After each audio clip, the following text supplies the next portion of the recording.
Ինչպես նշեցի, մեր երկիրը այս պահին գտնվում է միջերկրական ծովից ներթափանցած եւ բավականին ակտիվ ցիկլոնի ազդեցության գոտում, որը ակտիվ է գրեթե հանրապետության ողջ տարածքում։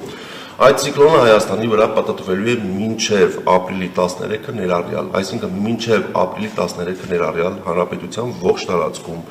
ժամանակ առ ժամանակ տեղումները շարունակվելու են։ Տեղումները կրկին Շիրակում, Լոռիում, Տավուշի նախալեռնային հատվածներում, Արագածոտնի, Կոտայքի, Վայոց ձորի լեռնային գոտիներում, Գեղարքունիքում դիտվելու են ձյան տեսքով, այնպես որ վարորդներին հորդորում ենք տվյալ հատվածներում ցուցաբերել զգոնություն։ Առանձին օրերին, մասնավորապես այսօր,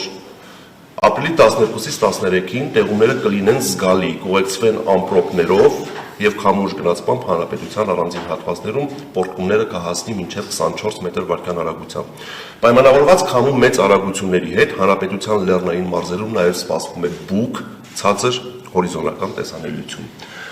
Ապրիլի 14-ից սկսած այս ցիկլոնը աստիճանաբար դուրս կգա Հայաստանի տարածքից եւ ապրիլի 14-ից 17-ը ընկած ժամանակահատվածում այսպես կունենանք օդերևութաբանական պայմանների շրջադարձային փոփոխություն։ Փոփոխությունը այն կլինի, որ հյուսիս-արևելյան ցուրտ օդային հոսանքները կնահանջեն եւ ապրիլի 15-ից իրենց տեղը կզիջեն հարավ-արևմուտքից մերձավոր արևելքից ներթափանցող արևադարձային տաք օդային հոսանքներին, որոնք իրենց հետ կբերեն օդի ջերմաստիճանի զգալի բարձրացում։ Նախ ասեմ, որ օդի ջերմաստիճանը դեռ նվազելու է։ Մենք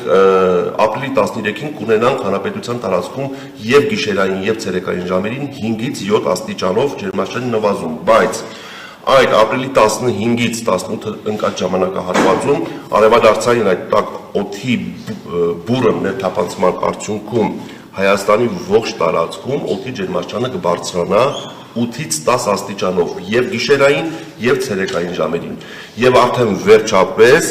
մենք ապրիլի 17-ից 18-ը ընկած ժամանակահատվածում հանրապետության լեռնային մարզերում կունենանք մինչև 15 աստիճան տաքություն, նախալեռնային հատվածներում մինչև 18-ից 20 աստիճան տաքություն, Արարատյան դաշտում, այդ թվում նաեւ Մայրաքաղաքում օդի ջերմաստիճանը կհասնի մինչև 20-ից 22 աստիճանի։